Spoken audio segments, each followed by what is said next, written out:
बिस्मिल्लाहिर्रहमानिर्रहीम, अस्सलाम वालेकुम, गुड मॉर्निंग, वेलकम टू सुनो पाकिस्तान। मैं हूं आपका होस्ट अजीम राना और वादे के मुताबिक मेरे साथ मौजूद हैं और मैं हूं शहर बानो अवान। मेरी तरफ से भी गुड मॉर्निंग। उम्मीद आप सब ठीक होंगे, हशाश बशाश होंगे और टीवी के सामने बैठकर हमारा शो एंजॉय करेंगे। अभी 2 घंटे हमने आपके साथ रहना है।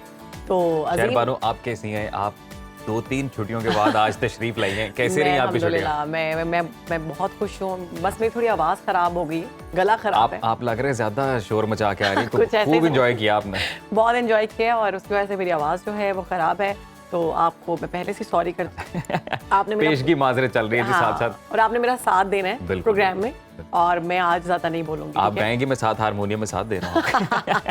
ठीक है। आज के प्रोग्राम का जो आगाज है वो सलाहुद्दीन अयूबी की इस खूबसूरत बात से करते हैं कि अगर किसी कौम को बगैर जंग के शिकस्त देनी हो तो उसके नौजवानों में फहाशी फैला दो। बड़ी दुरुस्त बात की सलाहुद्दीन अयूबी ने कि बिल्कुल अगर आपने किसी कौम को हराना है वाक़तन, तो अब तो वो दौर है कि जंग के मैदान में कम और नज़रियाती तौर पर ज़्यादा लड़ी जाती हैं। तो आज से कई साल पहले उनकी जानिब से ये बड़ी ही क्या कहते हैं ज़बरदस्त बात की गई कि आपने किसी भी कौम को अगर शिकस्त देनी है सही मानों में, तो उनके नौजवानों को फहाशी में मुब्तला कर दें। उससे ये होगा जी कि उस कौम के जो अक़दार हैं वो तबाह हो जाएंगी, उस कौम की जो अखलाकियात हैं वो तबाह हो जाएंगी, जिसके बायस उनको हराना बड़ा ही आसान हो जाएगा।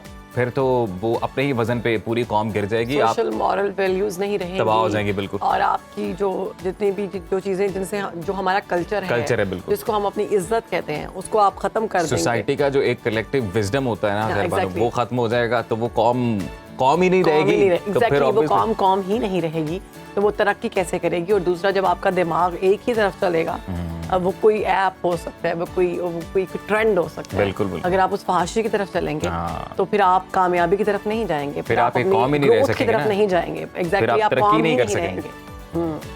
तो सलाहुद्दीन अयूबी के बारे में आपको मज़ीद बताते हैं कि ना सिर्फ तारीख़ इस्लाम बल्कि तारीख़ आलम के नामवर हुक्मरान हैं। वो 1138 में तकरीयत में पैदा हुए, जो आज इराक़ का हिस्सा है, और उनका बचपन और जवानी का इब्तदाई दौर दमिश्क और बालबक में गुजरा, जहाँ उनका बाप पहले इमादुद्दीन और फिर नूरुद्दीन जंगी के मातहत उन इलाकों का गवर्नर रह चुका था। सुल्तान के बारे में मज़ीद बताएं तो उन्होंने बालबक के दीनी मदारिस और दमिश्क की जामे मस्जिद में तालीम हासिल की। ये वो ज़माना था जब मुसलमानों की सलीबियों से जंगें ज़ोरों पर थीं, क्रूसेडर्स भी जिन्हें कहा जाता है, और नूरुद्दीन जंगी ने मैदान में कई कामयाबियां हासिल की थीं।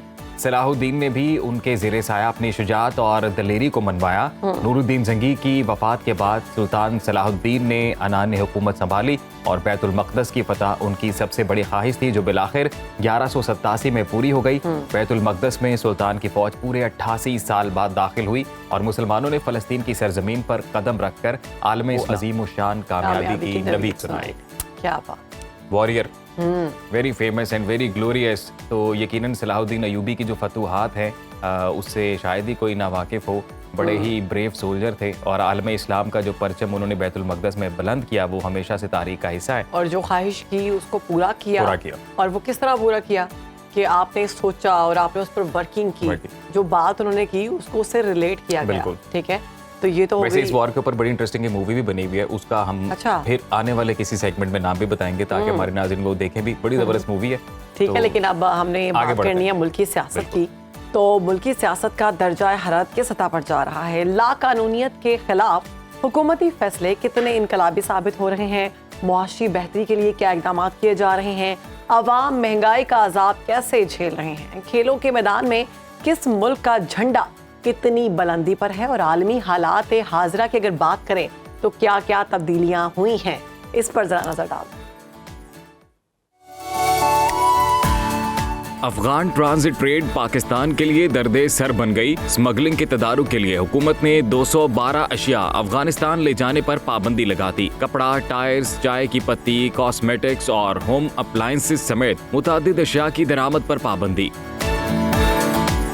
एहतसाब का शिकंजा सख्त, सियासी क़यादत परेशान। विफाकी हुकूमत का नैब तरामीम से मुतल्लिक सुप्रीम कोर्ट के फैसले के खिलाफ नजरसानी अपील दायर करने पर गौर शुरू। आइंदा हफ्ते दरखास्त दायर किए जाने का इम्कान।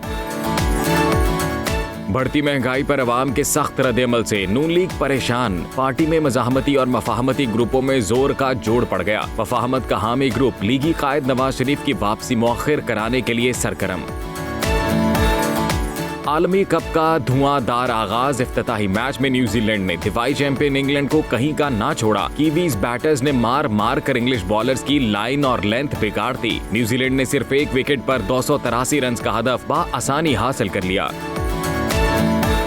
आलमी कप में पाकिस्तान का सफर आज से शुरू। कौमी टीम हैदराबाद में नीदरलैंड से टकराएगी। शाहीन फतह के साथ वर्ल्ड कप के आगाज के लिए पुरअज़्म। भारत में दहशतगर्दी के शदीद खतरात। पाकिस्तान का कौमी टीम का तहफ़्फ़ुज़ यकीनी बनाने का मुतालिबा।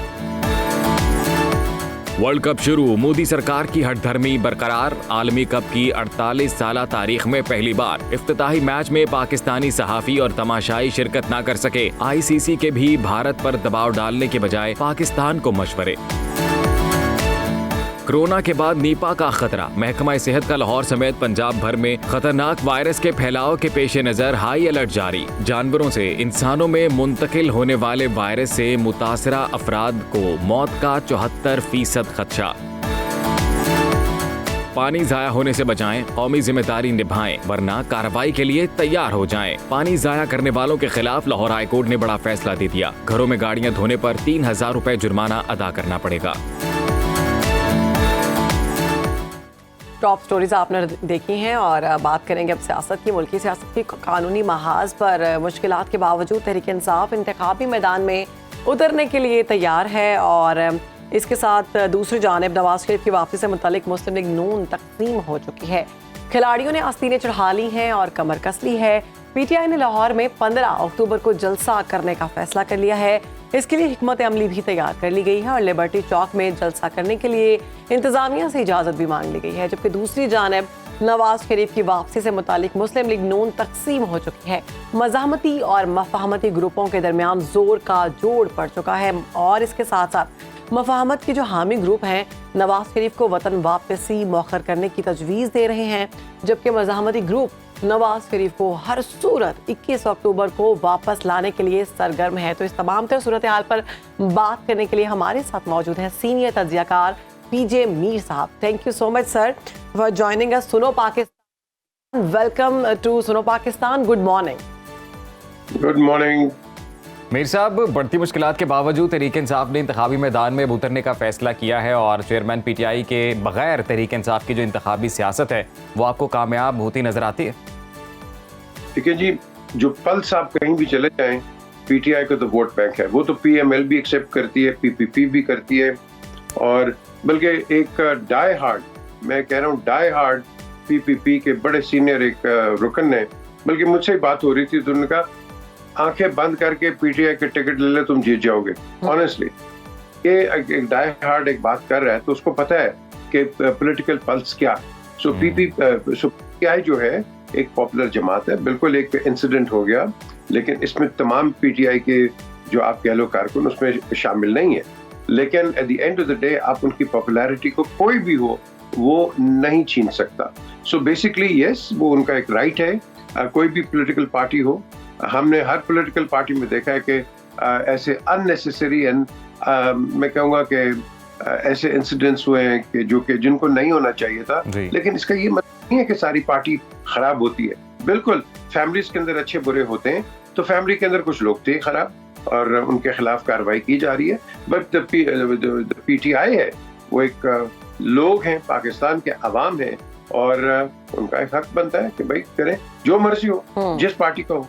मीर साहब, considering the popularity of PTI, तो आप भी ये तवक्को करते हैं, आपको भी ये लगता है कि अगर 15 अक्टूबर को जलसा होता है तो वो एक बड़ा जलसा हो सकता है, चाहे उसमें चेयरमैन तहरीक इंसाफ शिरकत ना करें उस जलसे में? पहली बात ये, और दूसरी ये कि क्या आप जलसे की इजाज़त मिल जाएगी? मिलनी चाहिए। अगर हम जम्मू की बात करते हैं, मिलनी चाहिए। अगर आप नहीं करते तो दैट मीन्स के हम किसी डेमोक्रेटिक प्रोसेस से नहीं जा रहे। दैट मीन्स के ये फार्स और एब्सोल्युटली फेक इलेक्शंस होंगे। जो आता है उसको मौका दें, उसको वोट मिलता है, नहीं मिलता है so vote. At the end of the day हमने डेमोक्रेसी को आगे लेके जाना है। अगर तो करना है, अगर नहीं करना, आपने वो कहते हैं कि हिंड्रेंसेस क्रिएट करनी है किसी पार्टी के लिए भी, ABC किसी के लिए अगर आपने करना है तो then we are not talking democracy. Sir, Tehreek Insaf के जो उस्मान डार हैं उनकी जानिब से जो कन्फेशन कॉन्फ्रेंस की गई है, प्रेस कॉन्फ्रेंस, उसको आप कैसे देख रहे हैं? इंकशाफात किए गए हैं, दावे किए गए हैं, और इस सारी जो उनके इंकशाफात हैं, दावे हैं और जो प्रेस कॉन्फ्रेंस है, उसका असर पार्टी पर पड़ेगा? कोई फर्क नहीं पड़ेगा, सबको पता है क्या है क्या नहीं है, एवरीबॉडी नोज। और इमरान खान चेयरमैन पीटीआई जो हैं, उनके केसेस पर फर्क पड़ सकता है इससे? नहीं जी, क्यों पड़ेगा? जो उन पे केस हैं वो कानूनी तौर पे उसको हल किया जाएंगे।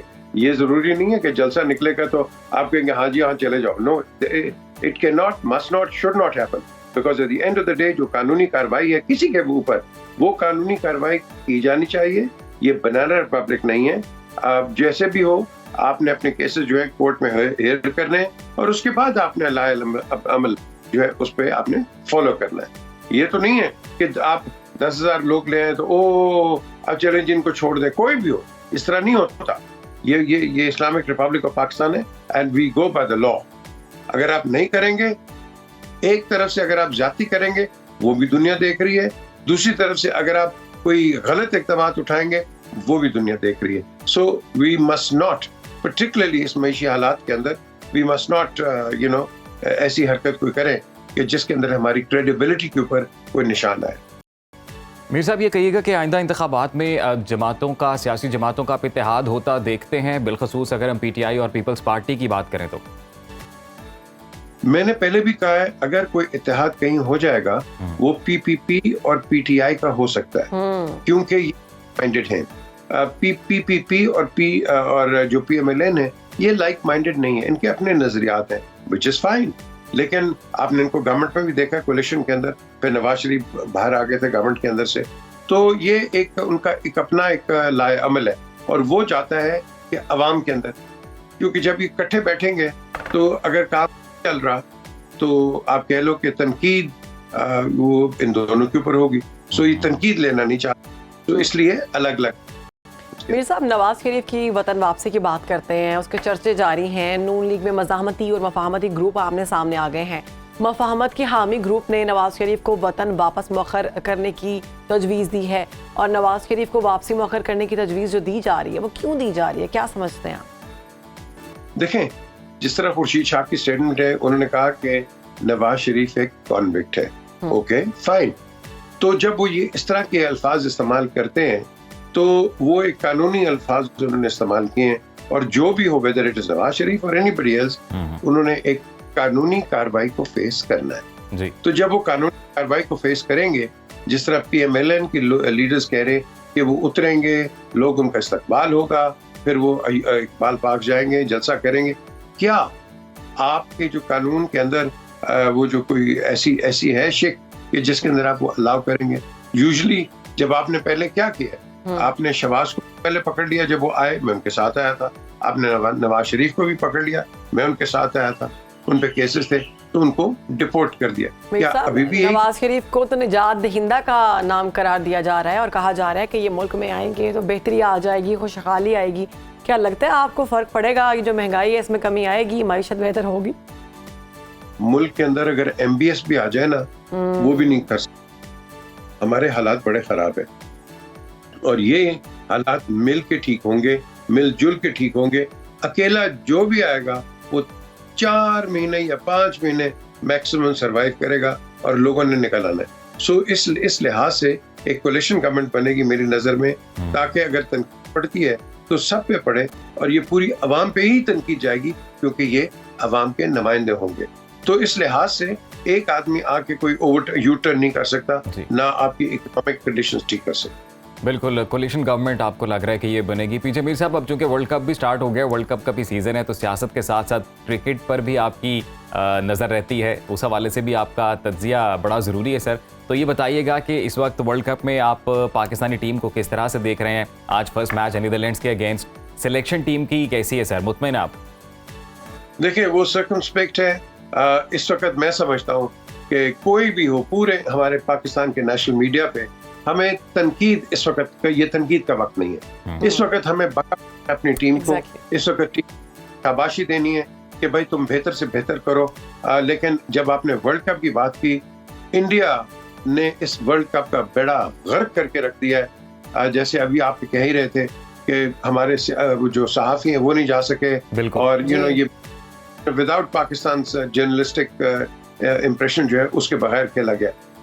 वर्ल्ड कप का क्रिकेट को भी जो है नहीं जाने दिया गया, उनको टिकट्स नहीं दी गई, वीजा नहीं दिया गया। देखो क्रिकेट का ये वर्ल्ड कप का मकसद क्या है? वर्ल्ड कप का मकसद जब मैं पहला वर्ल्ड कप खेला था पाकिस्तान के लिए, तो उसमें यही था कि एक ब्रदरहुड क्रिएट की जाए, एक फ्रेंडशिप क्रिएट जाए, एक दूसरे से आपका एक कोहेशन हो, you know, getting people together. India तो उसका रिवर्स कर रहा है। इंडिया इंस्टेड के उसकी स्पिरिट में जाए, वर्ल्ड कप की स्पिरिट में जाए, उसने देखो ये क्या किया है। एक तो हमारे साथ धर्मी एशिया कप में सारा एशिया कप बर्बाद कर दिया क्योंकि वहाँ का वेदर ऐसा था, उसके बावजूद सिर्फ जिद में आके उन्होंने सब कुछ किया, और अब वो वर्ल्ड कप में भी वही सब कुछ कर रहे हैं। देखिए ना, वो एक कहावत है उर्दू की, पंजाबी की भी है, कि बंदर के हाथ अगर आप उस तरह दे दें तो वो क्या करेगा। तो ये इस वक्त जो क्रिकेट है वो बंदरों के हाथ में, और ये बंदर हैं, इन बंदरों ने क्रिकेट का बेड़ा गर्क कर दिया। आपने बिल्कुल सही कहा, एशिया कप का इन्होंने बेड़ा गर्क किया है, और इन्होंने इस वक्त अपने वर्ल्ड कप जो है इसका बेड़ा गर्क कर रहे हैं। और इंशाल्लाह आप देखेंगे कि एक टाइम आएगा कि जब इंडिया को भी आइसोलेशन में हम रखेंगे, पूरी दुनिया रखेगी, क्योंकि इनफ पीजे मीर साहब, अभी जो हालात हैं क्रिकेट के, उसको देख कर तो लग रहा है कि बीसीसीआई ने आईसीसी को होस्टेज कर रखा है। कोई भी जो है वो फैसला उनके अगेंस्ट नहीं आ रहा। इस हवाले से भी कल भी पहला मैच हमने देखा, न्यूजीलैंड वर्सेस इंग्लैंड, स्टेडियम खाली था, कोई शायकीन वहां पर उस तरह से नजर नहीं आए। स्पिरिट ही तोड़ दी है मेरे भाई, स्पिरिट तोड़ दी है उन्होंने, स्पिरिट ऑफ क्रिकेट उन्होंने बर्बाद करके रख दी है। और न्यूजीलैंड और इंग्लैंड का मैच तो उस पर तो स्टेडियम भरे होने चाहिए थे, लेकिन नहीं। आप बाकी भी देखेंगे इस तरह चीज नहीं आएगी, क्योंकि लोगों की स्पिरिट्स आपने तोड़ दी हैं। आपने बिल्कुल वो एक ऐसा माहौल क्रिएट किया है कि जिसमें इंस्टेड के प्यार और मोहब्बत और खलूस एक दूसरे के मुतालिक आप करें आगे, इन्होंने नफरतें फैलाई हैं और नफरतें फैला रहे हैं। तो ये बेसिकली बनमानस जो है, ये इवेंचुअली इनका टाइम होता है, ये इवेंचुअली अपने दरख्तों पे चले जाएंगे, क्योंकि इनका मकाम ही वही है। इनका मकाम क्रिकेट ग्राउंड्स में नहीं है, बिल्कुल नहीं। हम देखते हैं वेलकम किया गया हमारे खिलाड़ियों का वहाँ के शायकीन की जानिब से, वीडियो सामने आई सोशल मीडिया, बड़ी पॉजिटिव बात थी कि वहाँ के जो लोग हैं वो पसंद करते हैं हमारे खिलाड़ियों को। और इसमें कोई शक नहीं कि हमारे जो खिलाड़ी हैं बहुत अच्छा खेलते हैं। बाबर के बहुत नारे लगाए गए वहाँ पर, और दीगर जो खिलाड़ी हैं लेकिन उनके भी फैंस मौजूद थे। सवाल ये कि क्या बीसीसी के जो है जो इस तरह के इकदाम उनकी जानिब से किए जा रहे हैं, तो उसके खिलाफ कोई आलमी आवाज उठेगी? उठनी चाहिए, नहीं उठेगी तो उठनी चाहिए। हमारे जो इस्तकबाल हुआ है वो वहाँ जहाँ गए हैं हैदराबाद, वहाँ ज्यादातर मुसलमान रहते हैं, और मुसलमान वहाँ रहते हैं, तो उन्होंने ऑब्वियसली इनको उस आप कह लो के लिहाज से उन्होंने वेलकम किया। उन्होंने बड़ा अच्छा एक जेस्चर दिया है। But at the end of the day आपका ये जो सवाल है, ये तो आईसीसी के मेंबर्स और आईसीसी की कमेटी को देखना चाहिए कि ये कर क्या रहे हैं, ये होस्ट कंट्री कर क्या रही है। होस्ट कंट्री का ये इंडिया कप है, ये वर्ल्ड कप है, इसको वर्ल्ड कप की तरफ अब देखो। आप इसको ये नहीं देख रहे कि ये वर्ल्ड कप है, बल्कि इंडिया सेंट्रिक आपने इसको बना दिया, और इसके रिपरकशंस होंगे, होने चाहिए। और इंशाअल्लाह आप देखेंगे कि in the near future, world cup के बाद भी आप देखेंगे हिंदुस्तान पे बहुत ज्यादा तनकीद आई। बहुत शुक्रिया आपका पीजे मीर साहब, आपने सुनो पाकिस्तान को वक्त दिया और मुल्क की सियासत के साथ साथ जो क्रिकेट की इस वक्त सूरत हाल है उस पर भी इन डिटेल तज्जिया पेश किया। तो शहर बानो, अभी हम ब्रेक लेंगे। आपने कहीं जाना नहीं, देखते रहिए सुनो पाकिस्तान।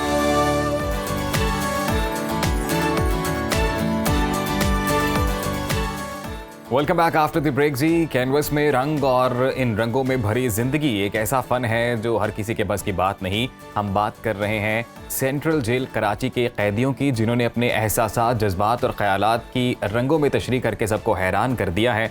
इस कदीम सेंट्रल जेल में सजाए मौत और उम्र कैद की सजा काट रहे हैं ये कैदी, मगर कैद के दौरान इन कैदियों की सलाहियतों को कोई पाबंद सलासल नहीं कर सका। कैदियों ने अपने हुनर दिखाकर ये दिखाया है कि फ़न किसी के मिरास नहीं। किसी कैदी ने बिफरे समंदर में जिंदगी की उम्मीद दिलाई है, तो किसी ने मकबूल आलम शाहकार मोनालिजा को सिंध धरती के पहनावे में पेंट कर दिया है, तो किसी ने 3D पेंट से देखने वालों को हैरत में मुब्तला कर दिया है। हालिया दिनों में सेंट्रल जेल कराची और आर्ट्स काउंसिल पाकिस्तान के इश्तराक से कैदियों के बनाए फनपारों की नुमाइश का इनेकाद किया गया है, जिसमें उनके हाथ से बने शाहकार आम अफराद के सामने लाए गए। कैदियों के तैयार करदा फनपारे ही नहीं बल्कि मोतियों का इस्तेमाल करके तख्लीक की गई अशिया और ज्वेलरी समेत दीगर मसनूआत अवाम की तवज्जो का मरकज़ बनी रही हैं। इस तमाम सूरत हाल पर बात कर लेते हैं। हमारे साथ कायम मकाम IG जेल खाना जात सिंध मोहम्मद हसन सैतू आज मौजूद हैं और सैतू साहब सुनो पाकिस्तान का हिस्सा हैं। Welcome to the show sir, कैसे हैं आप? अल्हम्दुलिल्लाह, अल्लाह का आप ठीक है सर, ये आइडिया कहाँ से आया कैदियों के फनपारों का, उसकी नुमाइश जो की गई है? अभी ये 2017 में मैंने चार्ज लिया था सेंट्रल जेल कराची का। जी। तो इनकी जो पेंटिंग की तादाद बहुत ज़्यादा बढ़ गई थी। मोती का काम तो इनका जेल में भी सेल आउट हो जाता था, लेकिन पेंटिंग का सेल करने का कोई वो नहीं था, हमारे पास प्लेटफॉर्म नहीं था। एक तो हमें ये दिखाना था दुनिया को कि हमारे जेलों में काम कैसे हो रहा है, कैसे हम क्रिमिनल से इनको ट्रांसफ़र कर रहे हैं अच्छा शहरी बनाने की। दूसरा ये था कि इनका काम ज़्यादा हो गया था जेल में, तो हमने कहा कि ये सेल आउट हो जाए ताकि इनकी फैमिलीज़ की किफ़ालत भी हो जाए। तो यही ख्याल है कि अहमद शाह साहब को हमने रिक्वेस्ट किया, उन्होंने हमें प्लेटफार्म दिया और मेहरबानी की। गवर्नर साहब के पास चला गया, स्पीकर साहब के पास चला गया, सब आए भी, आपने देखा, उन्होंने हमारी हिम्मत अफजाई भी की। और ये इनको तकरीबन आपको पता है कि 23 लाख की सेल हुई थी पेंटिंग्स। इसमें एक जो एजाज कैदी है इसकी 10 लाख के करीब 10 लाख की इसकी है, किसी की 1.25 लाख की है, किसी की 70,000 की है। टोटल 23 लाख की जो पेंटिंग। तो सर, जो इनके पैसे हैं जो इन्होंने कमाए हैं वो कहाँ पे मतलब इस्तेमाल किए जाएंगे? वो इनको दिए जाएंगे या कहीं पे इस्तेमाल किए जाएंगे? अभी हमने 2 दिन पहले एक तकरीब की थी जिसमें हमारा होम मिनिस्टर साहब जो प्रेजेंट का मिनिस्टर है उनको बुलाया था, पूरी मीडिया को बुलाया था, उनके हाथों से हमने इनको पैसे दिलवाए हैं। और उसमें यह है कि कल सबसे ज़्यादा जो कैश अमाउंट था वो था एजाज का 13 लाख। तो उसकी वालदा को कल कैमरा के सामने हैंड ओवर कर दिया, जिसमें उसकी ये बहुत ज़बरदस्त ख्वाहिश है कि मेरी वालदा अपना उम्रा करके आ जाएँ और बहन की शादी हो जाए। IG साहब, यकीनन बड़ी अच्छी काविश है। हमारे ज़राए ने ये भी बताया सर कि सेंट्रल जेल कराची में फ़ाइन आर्ट स्कूल बाकायदा तौर पर कायम है। तो हम ये जानना चाहते हैं कि कितने कैदी हैं इस वक्त जो इस स्कूल में ज़ेर तालीम हैं और क्या काम सीख रहे हैं बिलखसूस वो? कराची सेंट्रल जेल में एक फ़ाइन आर्ट्स स्कूल है जिसमें 60 के करीब कैदी जो हैं वो सीख रहे हैं। और 2700 के करीब ये हैं जो मोती का काम कर रहे हैं। बाकी कंप्यूटर की ट्रेनिंग दी जाती है, इंग्लिश लैंग्वेज, चाइनीज़ लैंग्वेज हम सिखा रहे हैं, सिंधी उर्दू बेसिक सिखा रहे हैं। तो जिम हमारे पास है। अभी जुनैद शाह साहब जो मिनिस्टर कल्चर हैं उनको दावत दी है, उन्होंने कहा मैं एक और जिम बना के दे रहा हूँ और क्लासेस जो है आपको मैं रिनोवेट भी करके दे रहा हूँ। कुछ क्लासेस हैं जो मैं फिनिशिंग भी करके दे रहा हूँ। Very nice. सर, कैदियों की रूटीन के बारे में हम जानना चाहेंगे। कब इन्हें ये हुनर सिखाया जाता है और किस तरह उनको सामान फराहम किया जाता है? ये सुबह जैसे जेल अनलॉक होती है, कोई कैदी कुछ कोर्ट जा रहे होते हैं, उसके बाद 8 बजे के बाद ये अपनी अपनी क्लासेस में जाते हैं। जैसे कंप्यूटर की क्लासेस हैं वो तो 9 बजे से 5 बजे तक की शिफ्टें हैं, लेकिन इनकी शिफ्टें नहीं हैं ये फ़ाइन आर्ट्स वालों की। ये पूरा दिन उधर काम करे होते हैं। तो इनको हमने शुरू में तो स्टार्टिंग में तो हमने इनको सामान खुद से मतलब अपनी जेब से नहीं, दोस्तों यारों से लेके NGO से लेके दिया था जिससे ये काम सीखे हैं। अब ये जो है इन्वेस्ट भी इनकी है और क्रेडिट भी इनका है। क्या बात। बिल्कुल। IG साहब, ये भी जानना चाहते हैं कि अभी एग्जैक्ट नंबर्स अगर आप शेयर कर सकें कि कितने कैदी हैं जो रिहाई के बाद आम शहरियों वाली ज़िंदगी गुजारने में कामयाब हुए हैं और एक बाहुनर जो तरीके से वो ज़िंदगी गुजार रहे हैं। अभी आर्ट काउंसिल में हमने उनको बुलाया भी था। 6-7 कैदी थे जो ज़ाहिर है ये जो काम ज़्यादा सीख जाते हैं, मास्टर बन जाते हैं, वो ये काम वो ही कर सकते हैं। तो मज़े की बात यह है कि एक कैदी था जो 4 दिन पहले रिलीज़ हो गया था 10 साल के बाद। उसका घर है खैरपुर में। वो 4 दिन से 10 साल के बाद नहीं गया घर, यहाँ ही बैठा रहा कि मैं आर्ट काउंसिल में ये ज्वाइन करूँगा, ये जब एग्जीबिशन ख़त्म होगी तब मैं खैरपुर जाऊँगा। घर वाले उसको बार बार फ़ोन कर रहे थे कि भाई 10 साल के बाद आज़ाद हुए हो, यहाँ आ जाओ। उसने कहा ये मेरा इश्क इधर है, तो मैं ये 4 दिन मैं यहाँ लगाऊंगा, फिर आपके पास आऊँगा। क्या बात है, वेरी नाइस सर। और सबसे बड़ी बात अच्छा ये कहिएगा, सबसे बड़ी बात यह है कि आप ये जी आप ये देखेंगी कि जो जेल के कैदी हैं इनके वर्षा जेल में इनको पैसे देने के लिए आती हैं खर्चे के लिए। अब अल्हम्दुलिल्लाह ऐसी चेंज लाई है कि जेल से लेने के लिए आते हैं। क्या बात है। अच्छा ये बताइएगा, सिंध की दीगर जेलों का क्या हाल है, क्या वहाँ पर भी ये एक्टिविटी की जा रही है? सिंध की दीगर जेलों में, ये अभी मलिर जेल में तो स्टार्ट हुआ है। बाकी इंशाल्लाह मैं एक्टिंग आईजी हूँ, अब अल्हम्दुलिल्लाह ये काम सक्खर हैदराबाद तक भी करेंगे, लाड़काना तक भी करेंगे कि कैदी जेल में जब तक हैं तो स्किल्ड बन जाएं, जेल में बैठे हैं तो पैसे कमा के घर वालों को दे दें। बिल्कुल। अब सक्खर खैर पे पता है आपको, झगड़े होते हैं, कबायली झगड़े होते हैं, घर के सारे मर्द जेलों में होते हैं, तो उनके घर वालों की किफ़ालत कौन करे इसके गुर्बत और महंगाई के दौर में।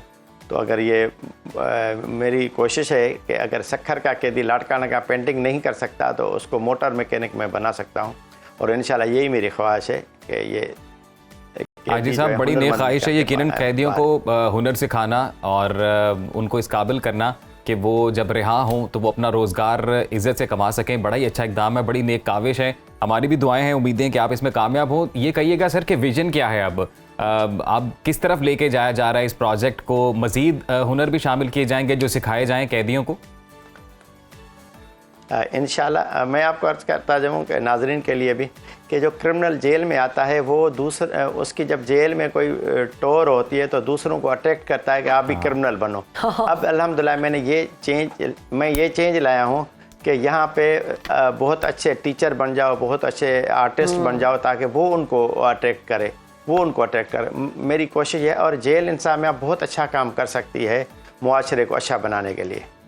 तो इंशाल्लाह यही मेरी कोशिश होगी कि मैं क्रिमिनल्स को डाइवर्ट करूं कि अच्छे शहरी बने।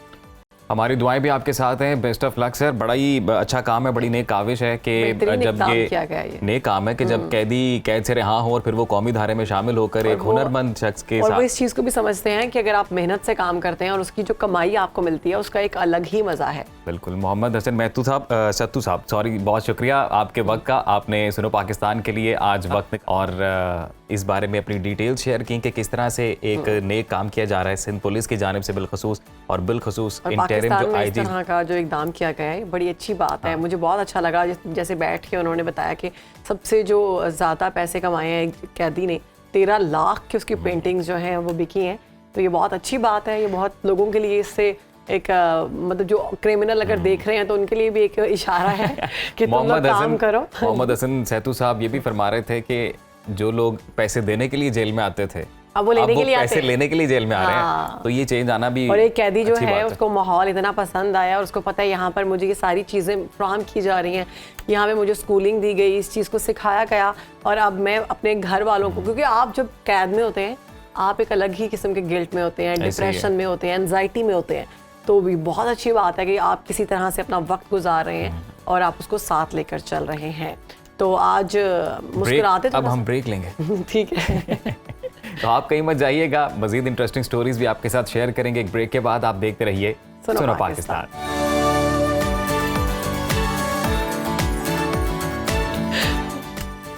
वेलकम बैक सुनो पाकिस्तान। ये मैंने इसलिए कहा है कि हम सारे हंसे और वो मुस्कुरा के सारे दर्द टाल देता है। वो मुस्कुरा के सारे दर्द टाल देता है, किसी किसी को रब ये कबाल देता है। क्या बात है शेर बानो, खैरियत है? आज ब्रेक से वापस आते ही पहले तो आप हंसते ही जा रही हैं, उसके बाद आते ही आपने शेर सुनाने शुरू कर दिए और फिर मैंने वो चुटकुला भी बोला है थोड़ा सा, ताकि आप सब हंसें। मुस्कुराहट का दिन मनाया जा रहा है। मुस्कुराना जहां सेहत के लिए अजीम बेहतरीन अमल है, वहीं ये दूसरों के चेहरों पर भी खुशियां लाता है। और इसके साथ ही आप देखते हैं कि दुनिया में अब लाफ्टर थेरेपीज और लाफ्टर योगा का भी एहतमाम किया जाता है। आप करती हैं लाफ्टर थेरेपी? वही जरूरत ही नहीं है अल्हम्दुलिल्लाह। नेचुरल लाफ्टर थेरेपी हो जाती है। नेचुरल लाफ्टर थेरेपी चल रही है। हाँ, और ये जो कहते हैं ज़्यादा हंसना अच्छा होता है, जिस्मानी बीमारियों का इलाज है इसमें, और बाकायदा डॉक्टर रेकमेंड करते हैं कि आप लाफ्टर थेरेपी करें, आप ज़्यादा हंसें। आपको भी मैं इसलिए कहती हूँ कि मेरे साथ हंसा करें आप। बिल्कुल, अभी हंसते हैं, लेकिन उससे पहले हम नाजरीन को अपने ये बता दें कि आज इंटरनेशनल लाफ्टर डे है, तो इस हवाले से हमने एक रिपोर्ट भी तैयार किया, मुलाहिजा कीजिए। आज पाकिस्तान समेत दुनिया भर में मुस्कुराहट का दिन मनाया जा रहा है। ये दिन मनाने का मकसद एक दूसरे के दुख दर्द को बांटना, दिलों में पाई जाने वाली कुदूरतों का खात्मा, इंसानियत के दरमियान बढ़ते हुए फासलों में कमी और माहौल की घुटन को दूर करते हुए एक दूसरे का एहसास करना है। वर्ल्ड स्माइल डे 2023 का थीम है। माहिरीन का कहना है कि हंसना, मुस्कुराना हमारी सेहत के लिए रेडिएट जॉय उतना ही जरूरी है जितना वर्जिश करना या सेहतमंद ग़िज़ा खाना। मुस्कुराने वाले अफराद को लोग ज्यादा काबिल एतबार समझते हैं और लाशऊरी तौर पर उनसे कुर्बत महसूस करते हैं। मुस्कुराता हुआ चेहरा बिलाशुबा दिलकश होता है। इसीलिए कहा जाता है ना, a smile is an inexpensive way to change your look. लिहाजा ना सिर्फ खुद मुस्कुराएं बल्कि दूसरों के लिए खुशी का जरिया बने।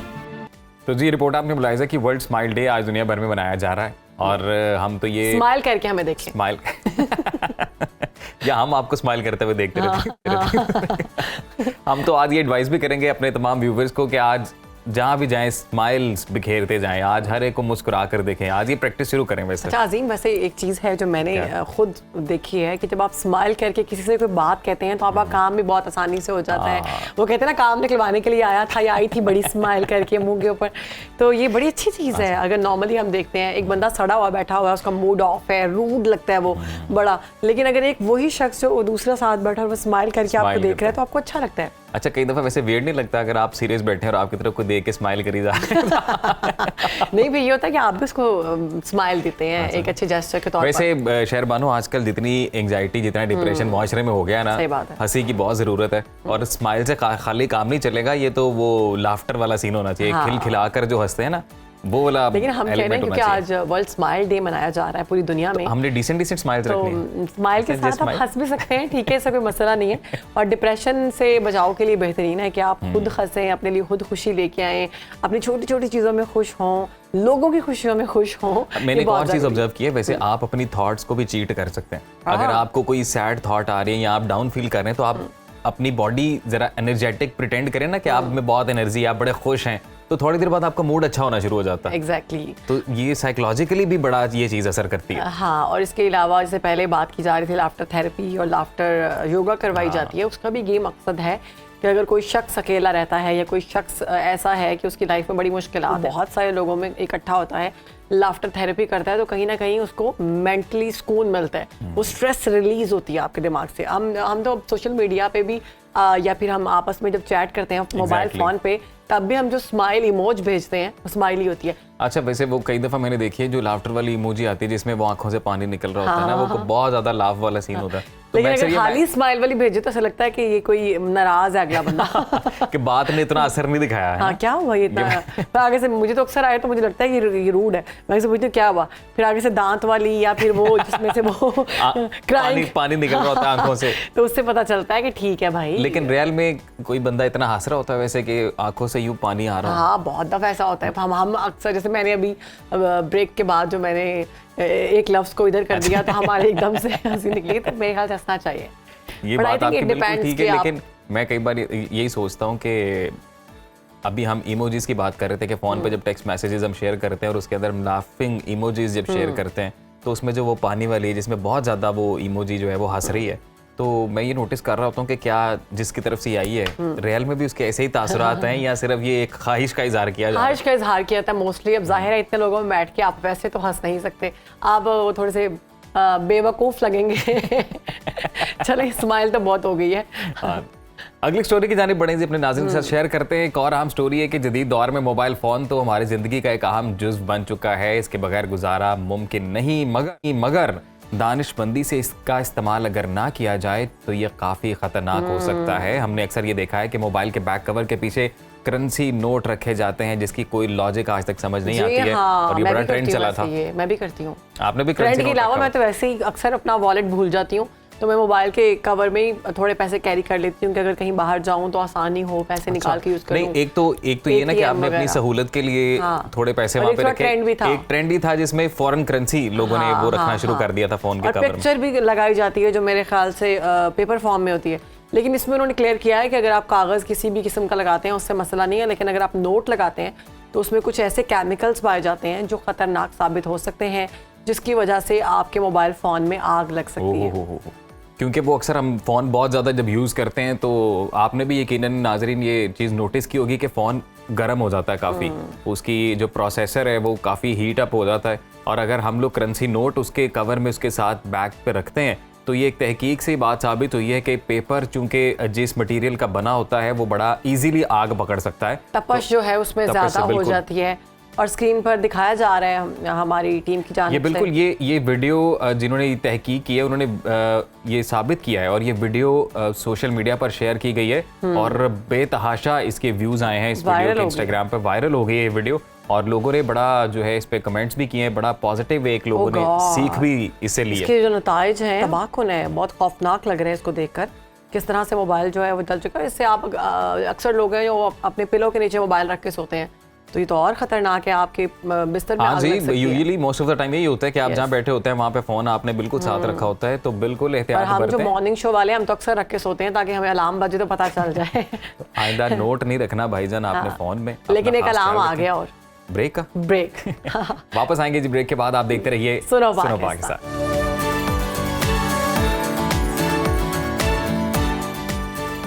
Welcome back after the break जी। प्रोग्राम में आगे बढ़ेंगे, बात करेंगे अज़्म और हौसले की एक शानदार कारनामे की। तो इस वक्त हमारे साथ पाकिस्तानी एक जोड़ा मौजूद है, अहमद उज़ैर साहब हैं और अनम उज़ैर साहिबा हमारे साथ मौजूद हैं, जिन्होंने हाल ही में नेपाल में वाक़ माउंट मनास्लो सर की है, जो दुनिया की 8वीं बुलंद तरीन चोटी है और 8,163 मीटर बुलंद है ये चोटी। अहमद और अनम इससे पहले भी काफ़ी हैरत अंगेज़ जो है वो पीक्स कर चुके हैं, क्योंकि ये एक प्रोफेशनल कोपेमा तो नहीं है, लेकिन इन्होंने, अगर हम पेशे की बात करते हैं तो पेशे के एतबार से अहमद इस बैरिस्टर और अनम एक फॉरेंसिक डॉक्टर हैं, साइंटिस्ट हैं और 2 बच्चों के पेरेंट्स भी हैं और माउंट मनास्लो इन्होंने सर किया है। यकीनन बड़े जज्बे और हिम्मत की बात है ये। इसके अलावा अगर हम बात करें तो इससे पहले गिलगित में 6,000 मीटर बुलंद चोटी है मांगलिक सर और 5,246 मीटर हेस्पर पीक भी ये सर कर चुके हैं। आज ये जोड़ा सुनो पाकिस्तान में मौजूद है। वेलकम टू सुनो पाकिस्तान। Thank you. सबसे पहले तो आपको मुबारक पेश करते हैं, आपने 8वीं बड़ी जो चोटी है उसको सर किया है। मुझे ये बताएं कैसे इतनी हिम्मत हुई, और क्योंकि आप प्रोफेशनली आप दोनों के प्रोफेशंस जो हैं वो और हैं, तो कैसे आपने ये सोचा, और ये जुनून के बगैर मेरे ख्याल से मुमकिन नहीं है, बड़े जुनूनी आप दोनों। इसकी स्टोरी ये है कि मैं आज से कुछ तकरीबन 7-8 साल पहले मैंने एक लिस्ट बनाई थी कि वो चीज़ें जो मैं करना चाहता हूँ बिफोर आई टर्न 40। तो उसमें एक टारगेट था कि मैंने 6,000 मीटर की एक पीक करनी है। अच्छा। तो कोइंसिडेंटली वो खैर कर लिया अगस्त में। वो मैंने नहीं पढ़ा था तो जब खैर हो गई तो दैट वाज इट, मेरा टारगेट पूरा हो गया था। बट शी वाज लाइक कि नहीं, मैंने एक इससे आगे जाना है और मैंने 8,000 मीटर। वो मुझे समिट पे जाके वहाँ पे पता चला कि मतलब इतना खुश हो रहे हैं, आंखों में आंसू है। मैंने कहा क्या हो गया? मेरी जो लिस्ट थी ना उसमें जो मेरा टारगेट था थिंग्स टू डू वो कंप्लीट हो गया आज। आपको नहीं पता था? अच्छा नहीं, पहले नहीं मैंने पढ़ा था। आपने लिखा था अपना कोई? नहीं, मेरा कुछ भी नहीं था ऐसा, मतलब मैंने ऐसी कोई लिस्ट नहीं बनाई हुई थी। उज़ैर की बहुत सारी चीजें आई थिंक और अभी रहती भी हैं काफी, तो वो भी हम पूछेंगे। लेकिन ये माउंट मनास्लो है, ये फिर आपने मिलके डिसाइड किया कि अब हम ये करेंगे? मैंने कहा कि मेरा तो टारगेट इतना नहीं है, मैंने तो इससे ऊपर जाना है। अच्छा। तो मैंने कहा अब वो मैं डिसाइड करती हूँ कि मैं कौन सी वाली पीक सेलेक्ट करूँ। उज़ैर ने बोला कि ठीक है, आपने जहाँ जाना है आप सेलेक्ट करें, आप अपना टारगेट ज़रूर अचीव करें। तो इस तरह बस बात करते करते फिर हमारा ये हुआ कि नहीं, हम इकट्ठे जाएंगे, फिर बेस कैंप पे भी एक नहीं रुकेगा, फिर हम दोनों समिट भी करेंगे। अच्छा, जैसे हमें बताया कि आप हनीमून पे भी बेस कैंप पे गए थे। लोग तो हनीमून के लिए कोई ऐसी जगह ढूंढते हैं जहाँ पर जाकर सुकून करें, रिलैक्स हों। कुछ स्विट्जरलैंड, कुछ टर्की, तो वैसे पाकिस्तान में भी बहुत है। स्विट्जरलैंड जाएं और वहाँ पर जाके ज़रा डिफरेंट टाइप के कपड़े पहने और तस्वीरें बनाएं, और वो जो एक वाइब होती है शादी के बाद वाली, ये इतना डिफरेंट आइडिया कैसे? और दोनों का इस पर मान जाना, अग्री होना, मेरे लिए बड़ा ये इंटरेस्टिंग है। ये अगर आप फेरी मेडोज की पिक्चर्स भी देखें ना तो इट इज मैजिकल और स्विट्जरलैंड ही है। और बस सिर्फ एक अनयूजुअल चीज़ ये है कि वहाँ तक पहुँचने के लिए अनफॉर्चुनेटली स्विट्जरलैंड की तरह गाड़ियाँ नहीं जाती और वो आप रोड्स नहीं है, लेकिन जैकेट्स पहनी हुई है, लेकिन वो जगह बहुत प्यारी है। और हमारा वैसे ऐसे ही बैठे बैठे इन्होंने कहा कि जी K2 चलते हैं। अच्छा, क्या बात है, बैठे बैठे हम कहते हैं बैठे K2 चलते हैं, शादी के बाद चलते हैं। ऐसे आप कहते हैं चलो K2 चलते हैं, चलो माउंट मनास्लो सर करके आते हैं। बस आ गया कि K2 चले जाते हैं। हाँ, तो उज़ैर ने एग्री किया, मैंने कहा ठीक है, कब एग्री किया? हाँ, मैंने कहा ठीक है। कॉल भी मिला एक टूर ऑपरेटर को कि हमने केटू जाना है। उन्होंने कहा कैसे, मतलब पहली दफा में, पहले कभी कुछ किया है? नहीं, पहले कभी कोई ट्रैकिंग की हो? नहीं, कभी कोई किसी के साथ गए हो या कुछ कोई पहाड़ थोड़ा सा चढ़ा हो? उन्होंने कहा चलो ट्रैकिंग नहीं, शायद कि क्लाइंबिंग करते हो ना, तो क्लाइंब किया हो? उन्होंने कहा नहीं आप केटू नहीं जा सकते, आप पहले थोड़ा सा नीचे छोटे मोटे ट्रैक करें पहले। तो फिर हमने नागा पर्वत बेस कैंप आराम से स्टेप बाय स्टेप, और उसकी इस बात पे फिर हमने नेक्स्ट केटू बेस कैंप किया। हमने कहा हम देखकर तो आए कि क्या चीज़ है केटू। और केटू बेस कैंप पे मुझे अभी भी याद है कि शाम के टाइम में हमने 2 जैकेट्स पहनी हुई हैं, मतलब जितनी चीज़ें ना सब पहन के हम खड़े हुए हैं। और शाम के टाइम में मैं देख रही थी कि केटू पे ऊपर कोई समिट पुश कर रहा था और वो हेडलैम्प्स नजर आ रहे हैं दूर से। उस टाइम पे वो मोमेंट मुझे अभी भी याद है। मैंने वहाँ खड़े होके सोचा था कि ये लोग कैसे होते हैं, मतलब ये कौन लोग हैं और जैसे हम सोच रहे हैं कैसे कर लेते हैं। वैसे हम लोग आपकी वो पिक्चर्स भी अपनी टीवी स्क्रीन पर देख रहे हैं, बड़ी खूबसूरत तस्वीरें हैं। अहमद, आपने जैसे बोला कि थिंग्स टू डू, जो आपने एक लिस्ट अपनी बनाई और उसमें आपने कहा कि मैंने एक पीक जो है वो करनी है। तो पहले तो ये बताएं कि ये शौक कैसे पैदा हुआ, और फिर दूसरा ये कि जब आपने वो सबमिट किया उसके बाद क्या फीलिंग थे? शौक तो ऐसे ही जैसे अनम बता रही है, बेसिकली हम लोग करते करते पहले ट्रैकिंग शुरू की, ट्रैकिंग अच्छी लगी, एंजॉय करते थे। वही जो आपसे ऑफलाइन डिस्कस कर रहे थे कि वो जो व्यू है, वो फीलिंग है जब आप समिट पे जाते हैं तो वो डिस्क्राइब नहीं की जा सकती। वो फीलिंग बड़ी ज़बरदस्त है। समिट के बारे में एक तो ये कि I was very emotional because मुझे नहीं यकीन था कि मैं कर सकता हूँ, मुझे ये भी यकीन नहीं था कि मैं अकेला कर सकता हूँ। तो आई वॉज़ वेरी हैप्पी कि मैंने किया है, और अनम साथ थी और he was a big part in getting it done. खुशी के आंसू भी निकल रहे हैं। 100% बिल्कुल थे। और उज़ैर ने अपने शर्पा से कहा था कि जहाँ अनम ना वहाँ पे मैंने भी रुक जाना है। मेरा टारगेट नहीं है, इसका टारगेट है कि रुक गई ना तो मैं नहीं जाऊंगा आगे। तो मैंने सोचा कि नहीं, मैं अगर कहीं रुक गई तो मतलब इन्होंने भी नहीं फिर जाना, तो नहीं जाएंगे, मैं भी नहीं रुकूंगी। हाँ, तो वहाँ सिर्फ आपके सामने माउंट मुनास्लो की पीक नहीं थी, बल्कि आपकी मोहब्बत की भी पीक और ये मेरे ख्याल से मोहब्बत की पीक ही आपको यहाँ तक लेकर था जो आपको वो जो एनर्जी और मेंटल स्ट्रेंथ रिक्वायर्ड है उसमें खैर love is definitely there, but थोड़ा सा वो जो है ना एक ईगो भी है। सो फॉर एग्जांपल एक हमारे माउंटेनियर थे, उन्होंने मुझे देख के कहा कि अनम शायद आगे चली जाए बट आप कैंप 2 से आगे नहीं शायद नहीं, मुझे कहा था आप तो जाएंगी और मैं शायद आपका साथ देने आए कैंप 2 तक, उससे आगे नहीं जाएंगे, उसके आगे ये नहीं जाएंगे। तो मैं जब कैंप 4 से आगे जा रहा था तो मैं और बहुत ही ज्यादा थका हुआ था, तो मैं बार बार उस बंदे को सोच रहा था और मैं कह रहा था कि भाई मैंने करना है, मैंने करके दिखाना है। इससे एक लेसन भी मिलता है कि अगर आप कुछ सोच लें कि आपने करना है, मुश्किल जरूर होता है लेकिन आप उसको कर सकते हैं। अच्छा, मेरा जो सवाल है वो ये है, क्योंकि मैं खुद एक मदर हूँ और आप लोग भी माशाल्लाह पेरेंट्स हैं, 2 बच्चों के माँ बाप हैं। बच्चों को छोड़ना और इस तरह का फैसला लेना बड़ा टफ है, और वहाँ पे याद भी आती होगी और फैमिली की सपोर्ट, ये सब कुछ। So I would say कि we've been very lucky कि अनन की जो मदर है, she has been an incredible support। हम लोग बहुत ही डिफरेंट किस्म के पेरेंट्स हैं इन द सेंस कि हमने बहुत सारा इस तरह वो ट्रैवल किया है, और वो ट्रैवल पॉसिबल नहीं था अगर वो सपोर्ट सिस्टम एग्जिस्ट ना करता। बिल्कुल। तो और बच्चे भी फॉर्चुनेटली हमारे बहुत ही ज़्यादा कंफर्टेबल हैं, उनको ऑब्वियसली पेरेंट्स हैं तो वो मिस तो करते हैं लेकिन they are still able to manage. तो अल्लाह का शुक्र है, बड़ा तो स्कूल जाता है, वो स्कूल की रूटीन भी चल रही थी उसकी, और उसने बल्कि स्कूल अभी शुरू किया था, तो लेकिन जब कभी वहाँ पर हर्डल्स आई होंगी, मुश्किलात का सामना तो होता होगा डेफिनेटली। वो लाइफ इतनी आसान तो नहीं है, वरना हर कोई वहाँ पर जाकर कर ले। उस टाइम सबसे ज़्यादा आपके दिमाग में बच्चे ही आते होंगे। मेरे लिए यस, इसके लिए नहीं। ये बड़ा डिफरेंट लग रहा है, मदर के लिए वैसे ज्यादा होता है। हाँ, मैंने वो तस्वीरें रखी हुई थी, मैं जब होता था इमोशनल तो मैं अपने बच्चों की तस्वीरें देखता था, तो मैं इसको भी दिखाता था, बट इट वाज लाइक नहीं। लेकिन नहीं, मैं मिस नहीं करती थी। मेरे लिए वो मेरी स्ट्रेंथ्स थे और मुझे था कि मैंने करना ही है, और इनको लाकर इमोशनल होकर कुछ ऐसा नहीं करना। अच्छा अनम, थोड़ा सा ये जर्नी हम चाह रहे हैं कि आप बताएं कि कैसे आपने स्टार्ट किया, वो कौन सी सुबह थी, कहाँ आप पहुंचे, किस तरह से आपने पैक किया, और जब आप पहुंचे तो क्या फीलिंग्स थी और क्या आपने मिस किया? समिट बहुत ही इमोशनल था।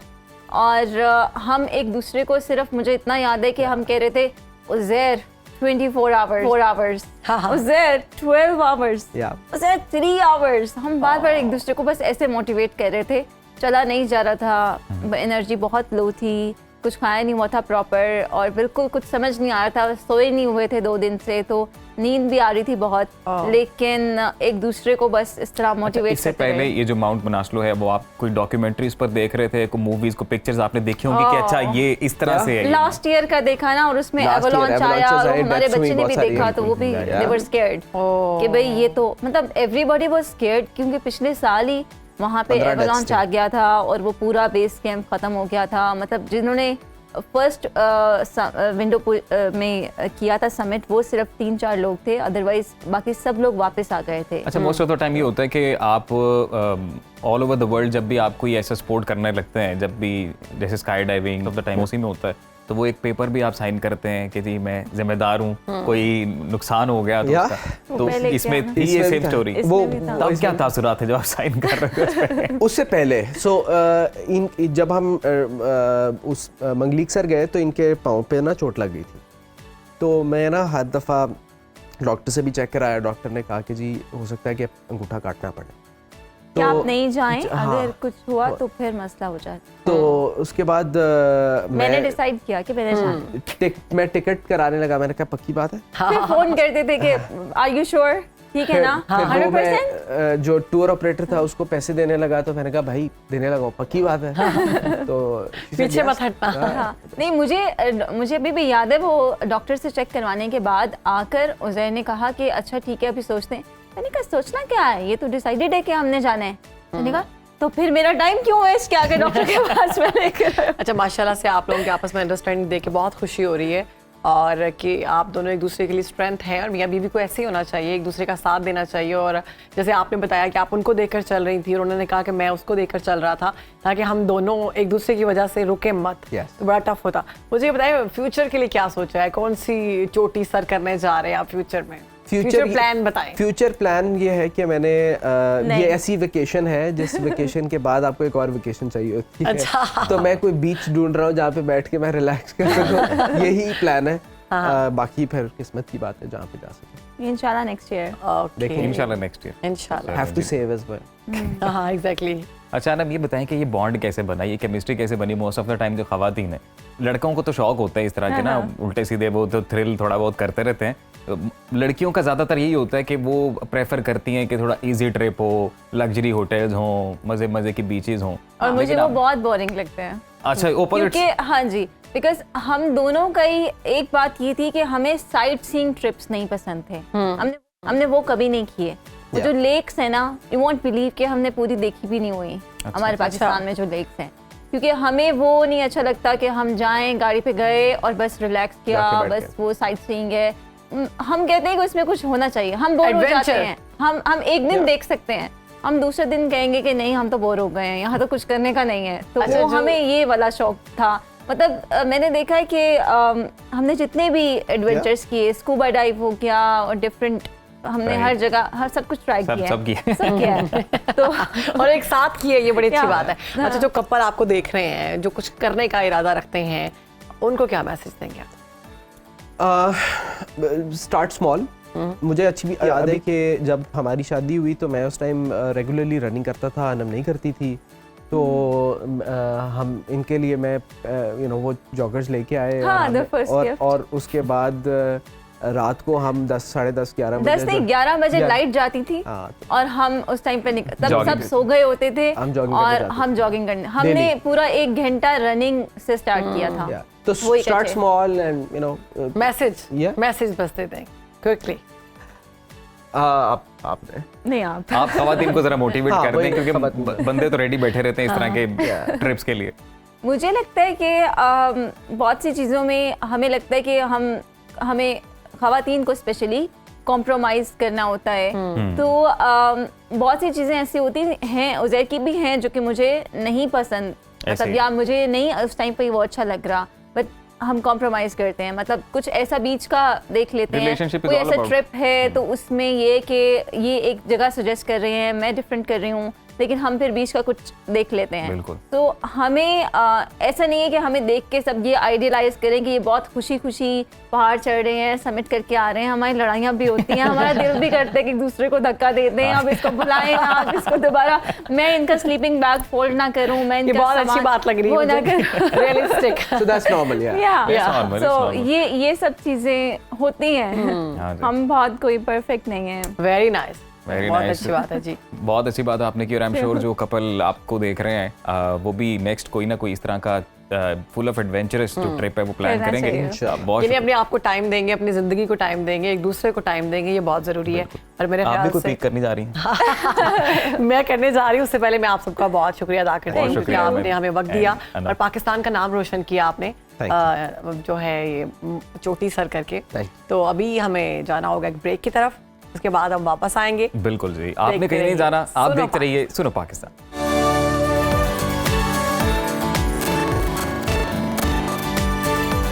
वेलकम बैक टू सुनो पाकिस्तान। दुनिया भर में हर साल नित नए ट्रेंड्स मुतारिफ करवाए जाते हैं और हर दुल्हन की ख्वाहिश होती है कि वो मुख्तलिफ नज़र आए, वो डिफरेंट नज़र आए और सब देख कर कहें क्या बात है, जो इसका जोड़ा है ना वो इससे पहले किसी का नहीं था। तो इसी ट्रेंड को फॉलो करते हुए हमारे पास स्टूडियोज़ में एक अनोखा जोड़ा मौजूद है जो इस वक्त जगमग कर रहा है।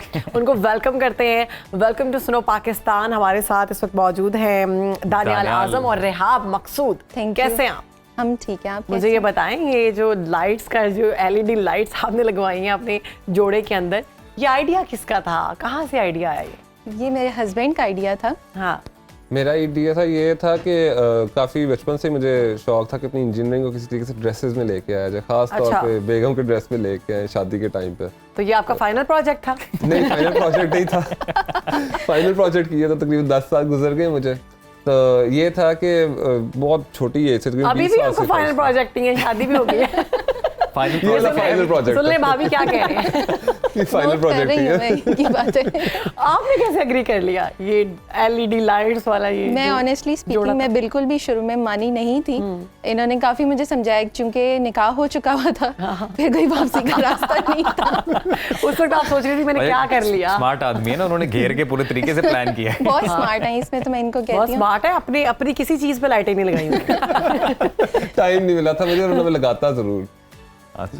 अच्छा वैसे हम अपने नाज़रीन को थोड़ा सा बता दें इस ड्रेस के बारे में, वो देख भी रहे हैं वैसे टीवी स्क्रीन पर कि ये शादी का जोड़ा है जी रिहाब की, और शादी का ये जो ड्रेस है इसमें जो लाइट्स लगाई हैं दानियाल ने वो इतनी स्मार्ट लाइट्स हैं कि जब हम बात करते हैं तो वो हमारी जो आवाज़ है उसके जरिए से ये एक पैटर्न बनता है इसके ऊपर। मैं देख रही हूँ कि प्रॉपर कोडिंग की गई है इनकी जानिब से, ऐप मुतारिफ करवाया गया और बताया भी ये जा रहा है कि इनको ऑर्डर्स भी आना शुरू हो गए। इन्होंने बड़ा सोच समझ के किया है कि चलो शादी तो हो ही रही है, खर्चा तो मेरे सर पड़ रहा है, कुछ ऐसा करूं कि बिजनेस भी साथ ही चमका लूं। जो कि उनके हमें इन्होंने ब्रेक में बताया कि जब हम बात करते हैं तो ये उसके साथ लाइट्स जो हैं वो उसी तरह से वर्क करती हैं। क्या बात है। मुझे बताएं कि आपकी फैमिली ने इस पर क्या रिएक्शन दिया, या जब आपने एंट्री की तो क्या आपको बातें सुनने को मिली? किसी ने तारीफ की, किसी ने तनकीद की? नहीं, किसी ने कोई तारीफ मतलब तनकीद तो किसी ने नहीं कोई की। हाँ, सबने पसंद तारीफ भी ऐसे नहीं कर सकते क्योंकि वो बस देखने में काफी मगन रह गए थे। दे वर अनएबल टू अंडरस्टैंड कि हो क्या रहा है। उस दिन आपके पेरेंट्स ने कहा होगा वाह पुत्र आज तेरी इंजीनियरिंग काम आई है। वो तो पहले से कह रहे हैं मुझे, लेकिन ये है कि दे weren't expecting कि ये काम चलेगा ड्रेस के अंदर, खास तौर पे लाइट्स और उसके बाद बैटरी साथ चलाना, क्योंकि ये कि काफी कंज्यूमिंग है ये लाइट्स जो है, ये कम से कम 100 वाट के बल्ब के बराबर बिजली ले रही है। वैसे रिहाब आपने इनके साथ लड़ना नहीं है, कोई पता नहीं कभी भी करंट लगा दे इसमें। लेकिन ये कि इसमें इन्होंने पूरा समझाया। मैंने पहले क्वेश्चन यही किया कि मुझे कहीं करंट तो नहीं लग जाएगा। तो इन्होंने पूरा समझाया कि इसमें इतनी बिजली है जितनी एक मोबाइल फ़ोन में होती है, तो इसमें डरने वाली बात नहीं। मोबाइल फ़ोन कैरी करती हो तो लहंगा भी कर लेना कैरी। लेकिन करंट तो इनके हाथ में ही है ना। कभी ज़्यादा भी कर सकते हैं। हाँ, ये है कि करंट इनके हाथ में, स्विच इनके हाथ में। अच्छा रिहाब, अभी जैसे आप बता रही थी कि दानियाल को और भी काफी लोगों ने अप्रोच करना शुरू कर दिया इस ड्रेस के बारे में, वो भी चाहते हैं कि वो भी इस तरह से ड्रेसेस पहने, तो ये बताइए सेफ है पहनना, इसमें कोई करंट शरंट वाला तो सीन नहीं है? बिल्कुल भी नहीं करंट का सीन। ये शायद 20th टाइम है मैंने इसको पहना है इंटरव्यूज की वजह से, अभी तक ऐसा कोई सीन नहीं हुआ। ड्राई क्लीन करवाया, कोई मसला तो नहीं आया? एक बार ड्राई क्लीन करवाया हमने, सब कोई मसला नहीं हुआ। क्या बात है। और आपने अपनी फ्रेंड्स को बताया होगा, क्योंकि जो सहेलियां होती हैं दुल्हन की वो तो बड़ा पूछती हैं कि जी आप किस डिजाइनर का लाइटों वाला लहंगा पहनूं। एग्जैक्टली, तो वो भी इस चीज को अंडरस्टैंड नहीं कर पा रही थी कि लाइटें किस तरह लगेंगी इस पे। लेकिन जब उन्होंने देखा तो देखती ही रह गई, कहती वाकई मेहनत की है तुम्हारे हस्बैंड ने, इन्होंने खुद स्टिच की लाइट्स ऊपर सारी ड्रेस के अंदर। तो दानियाल कितना टाइम लगा इसके ऊपर? आपने शादी की लगता है बाकी तैयारियां नहीं की, आपने बस बैठ के ड्रेस लाइटें लगाते रहे हैं। ऐसे ही है, मुझे लाइट्स पहले प्रोग्राम करने में और ढूंढने में तकरीबन 1.5 माह लग गया, उसके बाद 1 माह लग गया इसको ऊपर स्टिच करते हुए। फिर उसको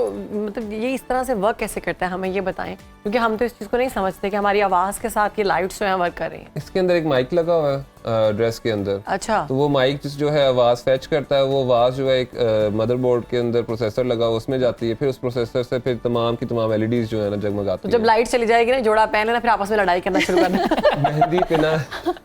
मेहंदी पे लाइट चली, मतलब बंद कर दी थी 10 बजे, वो दिखाने के लिए। हाँ। नहीं हॉल वाले बंद कर देते, तो हम तो 12-1 बजे तक बैठे रहे थे उधर, हमारी तो लाइट्स थी ना। बल्कि सब हैरान थे, वो कहते थे कि हॉल की लाइट्स बंद हो गई हैं, तुम्हारी लाइट्स चल रही हैं। बस मेरी लाइट्स आज से आपने इस ड्रेस का कोई नाम रखा है? लगा कर दी है। अभी तक तो LED लहंगा ही नाम है इसका। LED लहंगा, मेरे ख्याल से लोड शेडिंग लहंगा भी हो सकता है।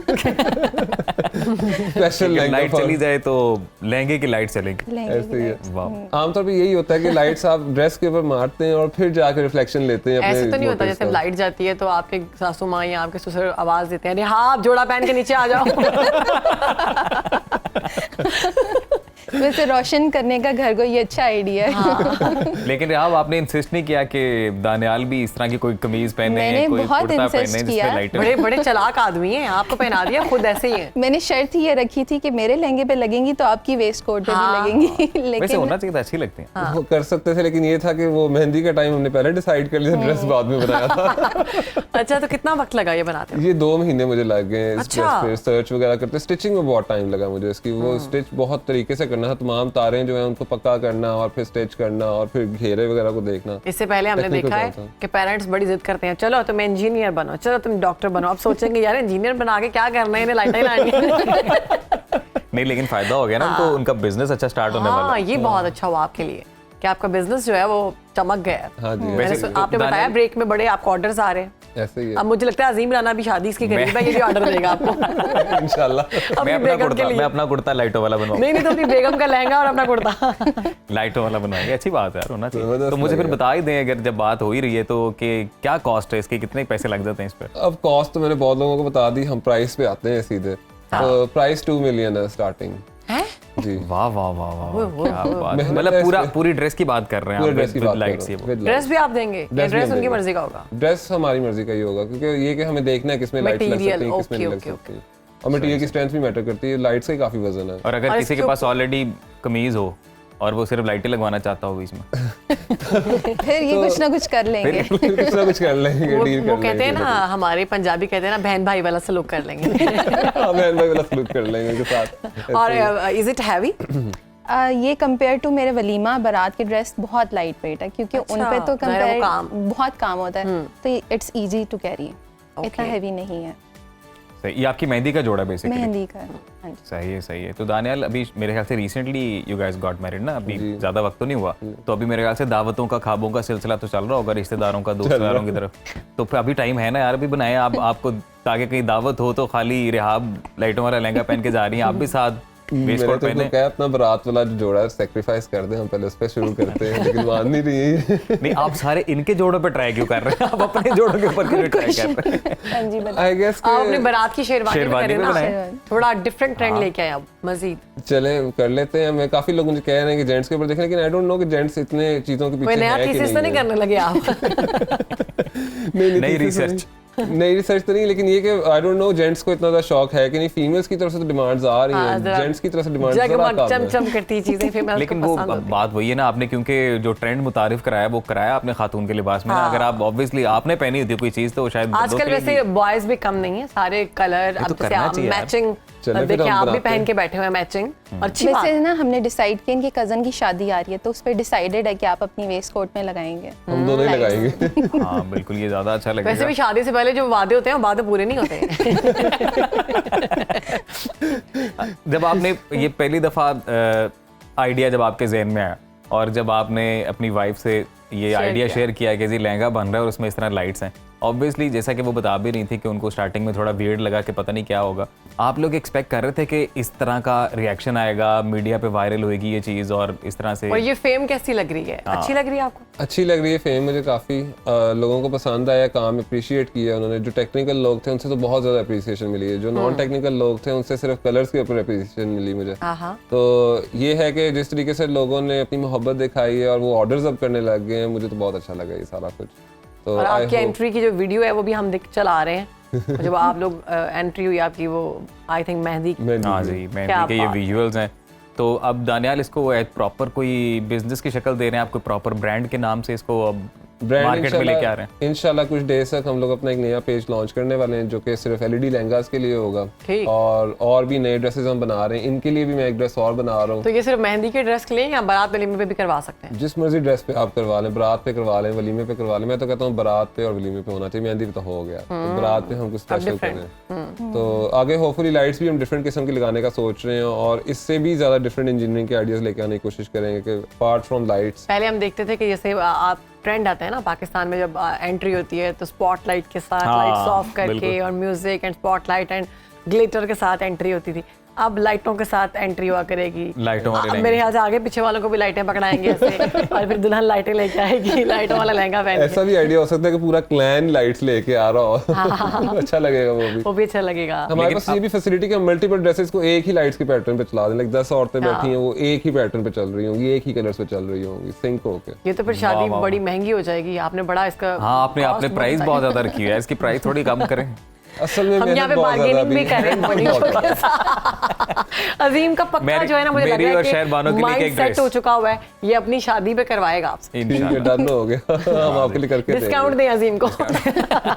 अभी मुझे बता दें, क्योंकि जब कैमरा बंद हुआ, ये प्रोग्राम खत्म हुआ, फिर आपने प्राइस वही चले आपके लिए ये कि आप वलीमे के दिन कर लें तो हम उसके अंदर बहुत अच्छा कर लेंगे। अगर मेहंदी के दिन करना, कम ऑडियंस के लिए करना, फिर जरा हम एक्सपेंसिव रखेंगे। और साथ मेरे जो मेहमान होंगे उनके लिए भी हम सोचते हैं फिर पूरा वो क्लैन बनाते हैं ना, फिर सब लाइटों वाली ड्रेस पहन के आए, फिर तो आप बहुत वायरल हो जाएंगे। जैकेट्स पे और शहरबानों को भी इनविटेशन देना है, स्पेशल शहरबानों पे, तुम भी बनवाओ ना लाइटों वाली ड्रेस। मुझे पता होता था मैं भी अपनी शादी पर लाइटों वाला लहंगा पहनती, लेकिन मेरी शादी पहले हो चुकी हुई है। ये ट्रेंड बाद में, लहंगा तो बाद में भी पहना जा सकता है। हाँ, लोग दोबारा भी आपने मैंने लहंगा सोचा ही नहीं। लेकिन फिर वो जिसकी शादियों को नाराज हो जाएगा कि ये क्यों ज्यादा जगमग कर रही है। आप अपने और अपने हस्बैंड के लिए नए ड्रेस बनवाना। वो कहते हैं show stopper.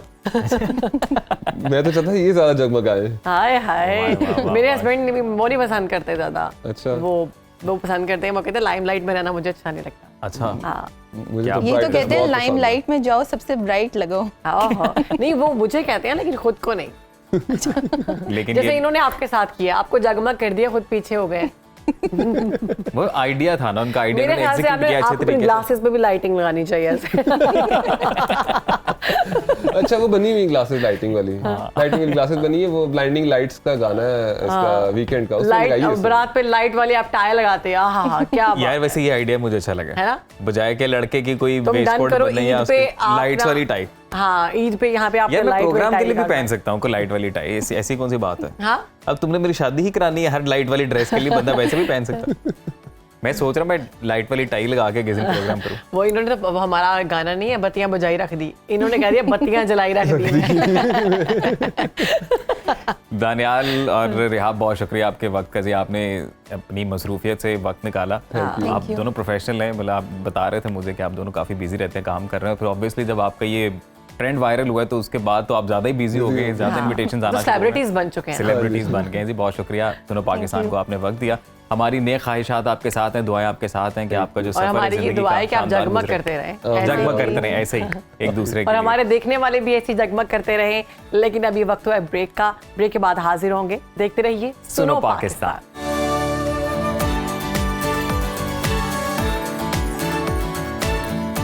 Welcome back after the break जी। और अब हमारा प्रोग्राम चूंकि अपनी अख्ताम की जानिब बढ़ रहा है तो दो अहम खबरें हम अपने नाजरीन के साथ शेयर करना चाहते हैं। पहली तो ये कि जी कुदरती हुस्न से मालामाल वादी सवात, जहां कभी दहशत गर्दों का राज था, अब पाक फौज की कोशिशों से इस इलाके में अमन कायम हो गया है और वादी का जादुई हुस्न और मुअत्तर फजा लौट आई है। मुल्की तारीख में पहली बार सवात में खवातीन क्रिकेट मैच का इनेकाद हुआ है।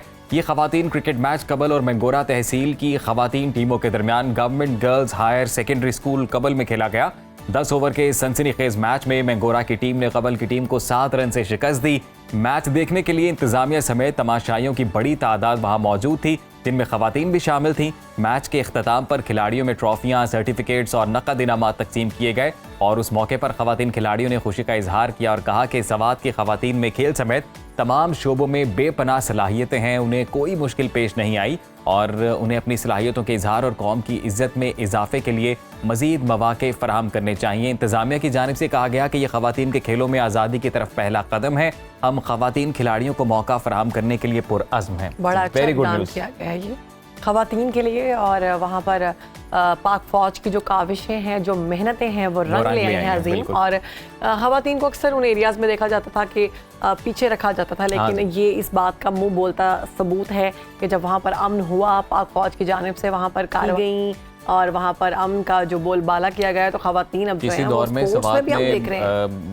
सवात जो है वो दहशतगर्दी के शिकंजे में था किसी दौर में, और फिर पाक फौज की जानिब से स्कूलिंग के लिए खवातीन को नहीं जाने दिया जाता था। बिल्कुल।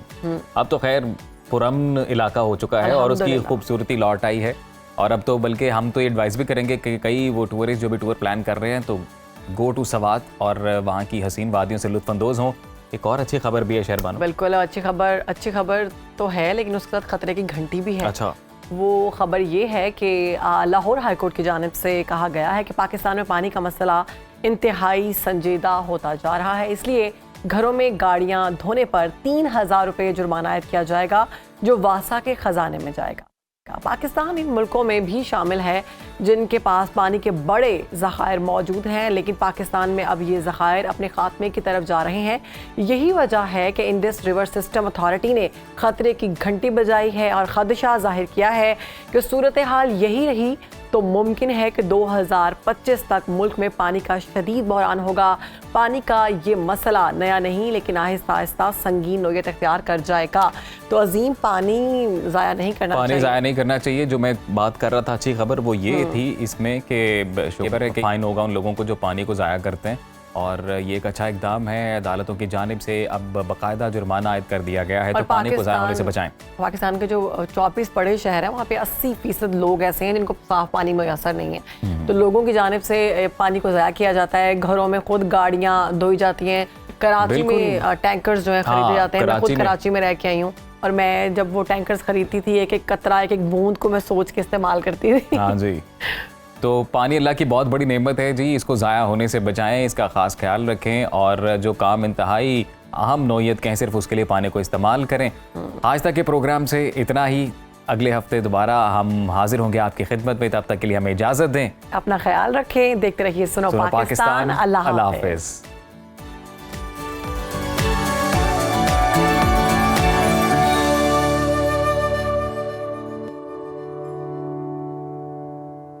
आप कहीं भी हो, वक्त कोई भी हो, बाखबर रहिए दुनिया के हालात व वाक़यात से।